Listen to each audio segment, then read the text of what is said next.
42 Woodlock out towards just to the west of Roman Forest and now pushing north of the Spring Woodlands area. So this is going to be pretty much unincorporated territory once you get north of Interstate or State Highway 242 there. But really, this is the only game in town. Turns out today actually not a bad day whatsoever. So as we zoom on out, you get a little better picture exactly where this is in relation to the immediate Houston area. So there's downtown Houston and the core of the city right there. So there's Jersey Village and Katy. So the storm we're talking about, really the Lone Ranger in all of southeast Texas. Again, southeast of Conroe, northeast of the Woodlands, pushing on off towards the north and east. So those of you watching out to the south end of Lake Livingston into San Jacinto County, you're going to want to watch this area pretty carefully as the storm continues to move up in your direction. Again, this storm not severe, but certainly a prolific lightning maker as it continues to work its way to the north and east. In fact, we'll go ahead and put a tracker on this over the last hour. You can see it formed out here to the west of Jersey Village and kind of moved right up along the North Freeway, crossing right through Oak Ridge North, where it's just now crossing 242 and again pushing out towards northeastern portions of Montgomery County. So those of you out towards Grangerland, you're going to want to watch this cell as it continues to move up your way. It does appear that the storm has weakened a little bit. We're not seeing those really bright purples within this cell any longer, so probably not producing much in the way of hail, but certainly is producing quite a bit of lightning, and that's going to be the main threat as this continues to push to the northeast. Bypassing Conroe, by the way, the Lone Star Airport is going to be just east of the city, right about there. So it may clip the Lone Star Airport out there along the East Loop 336 as it continues to move on up to the north and east. But look at the amount of lightning within that particular cell. In fact, we can sample that and see exactly how many strikes we're seeing just in the last 10 minutes. And I suspect it's going to be quite a bit. So give me just 1 second to draw a little box around it. And the computer here is showing 58 lightning strikes within that one little cell. The ones that we concern ourselves with are the positive strikes. And the reason why we watch the positive strikes is that's an indication of how strong the storm is.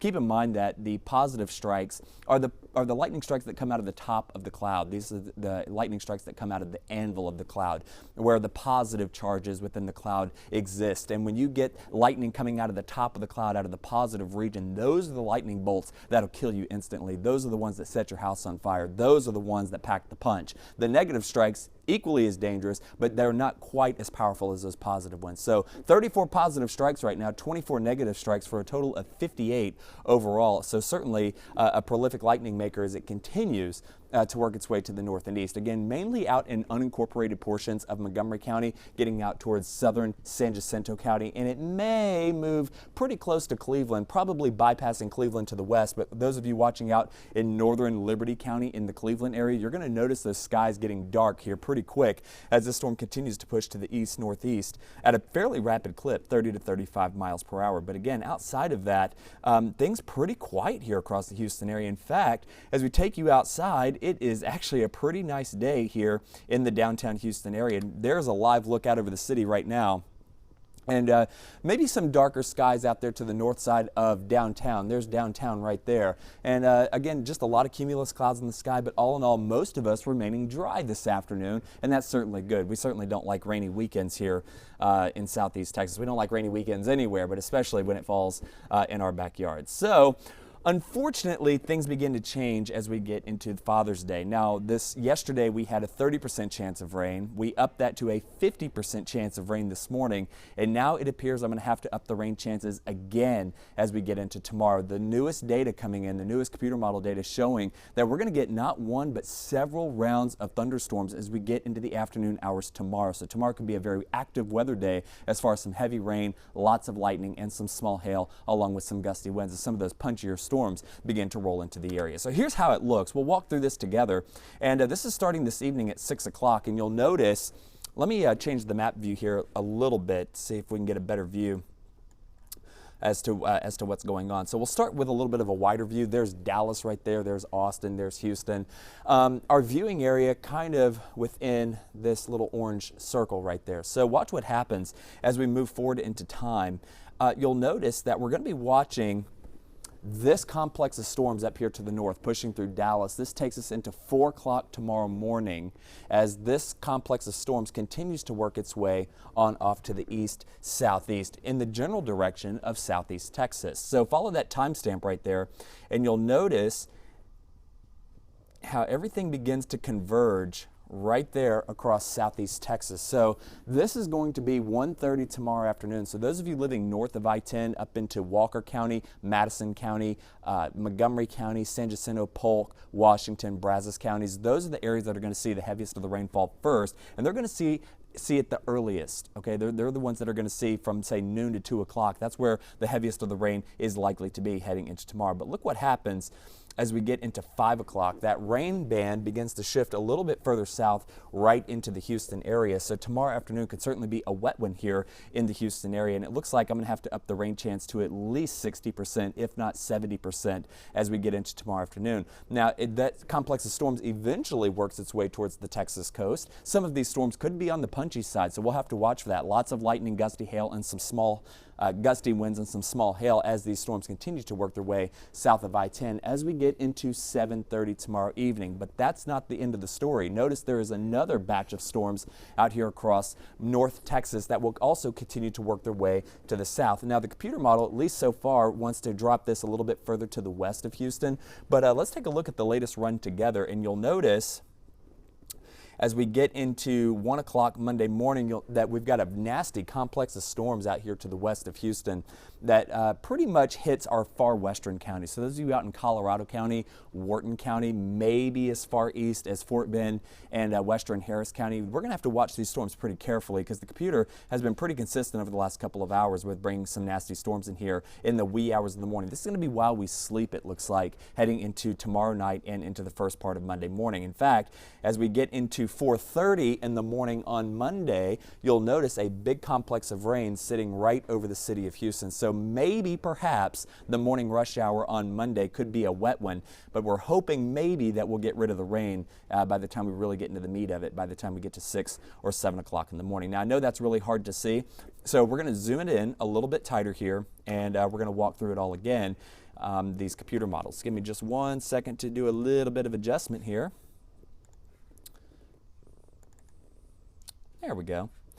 And we'll walk through this again. So this is a little closer look here at the Houston area, what we call the DMA, the designated market area. And as we walk through this, again, follow that timestamp above my head. The timestamp is going to be right here. This is 6:30 this evening. Notice a fairly quiet night here across the Houston area, fairly quiet late afternoon. But as we get into tomorrow, this takes us into 10 o'clock in the morning, and you'll notice we're seeing a lot of popcorn showers beginning to develop, very much like what we saw for today. And as the atmosphere begins to warm up, we get that strong south flow bringing in that Gulf moisture, and that's going to set the stage for some showers, and it could happen pretty early in the morning. But I'm not looking for anything overly heavy, about like what we've seen so far today. Now, as we get into the afternoon hours, this takes us into 2 o'clock, and again, you can see there's the leading edge of those showers and storms up there to the north. So those of you out towards Spurgeon, Cold Spring, Livingston, Huntsville, Madisonville, Corrigan, and College Station, that's where the heaviest of the storms are likely to be heading into the early afternoon hours. This takes us into 2 o'clock. But you'll also notice we're seeing some development out there to the west of Tomball into the Sealy area early afternoon. So again, those rain chances, I'm afraid, I'm going to have to push up into the likely category for tomorrow, 60 to maybe as high as 70%. Still working on some of those numbers, but the bottom line is I don't think tomorrow is going to be rain-free. In fact, I think tomorrow could be an active weather day. Now, as we take you into 4 and 5 o'clock, you'll notice that my screen went black. And we'll see if we can try to get that back for you here in just a second. Hey, Brandon? My screen went black. Is there any way that we can get that up and running? Okay.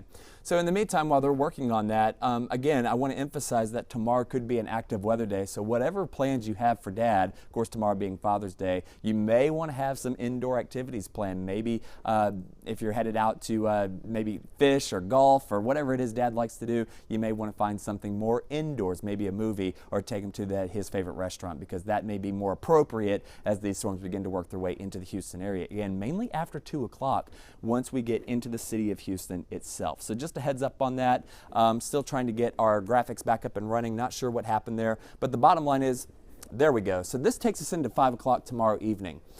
Again, you can see that big complex of storms sitting right there, right across the city of Houston as the first disturbance, this is one of two, begins to work their way into the Houston area. Now, as we get into the evening hours, say 6, 7, 8 o'clock in the evening, notice that band of rain pushes south to El Campo, Hobby, Pearland, Angleton, Galveston, Crystal Beach, and Winnie. So basically Chambers County, Galveston County, Southeast Harris County, Brazoria, and Matagorda counties. Okay, now that's round one, but you'll notice on its heels, this takes us into 11:30 tomorrow evening. Another complex of storms beginning to develop out to the west of Brenham. The bulk of that wants to kind of shift just to the west of Houston. So those of you in our far western counties, Colorado, Wharton, maybe as far east as western Harris County, you're going to want to watch these. But look what happens. This is 1 a.m. and that's 4 a.m. with the bulk of the rain coming through in the wee hours of the morning, again between 3 and 4 o'clock here for the city of Houston.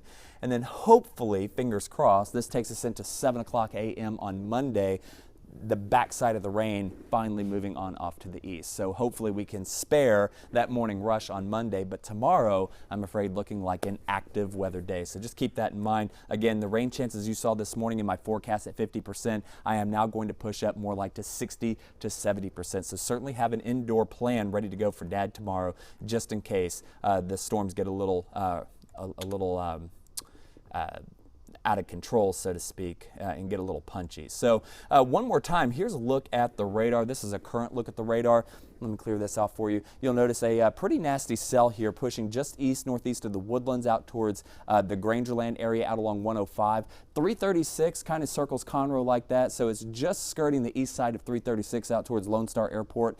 And here is the San Jacinto County line right there. So this is quickly approaching southern San Jacinto County. So those of you out there watching me right now, heads up, you may get a quick little downpour. So that's what I have for you right now. The rest of us are quiet. We'll continue to monitor Sunday afternoon for the possibility of some wet weather moving through the area, and again heading into Sunday night and into Monday morning. Of course, you can get the full forecast and all of this again not only on our social pages, but you can also follow me or see me on TV coming up tonight at 6 o'clock. Until then, hope everybody has a great afternoon. It looks pretty nice out there. Get outside and enjoy it because it looks like the rain is on the way for tomorrow. We'll see you on TV tonight at 6. Bye, guys.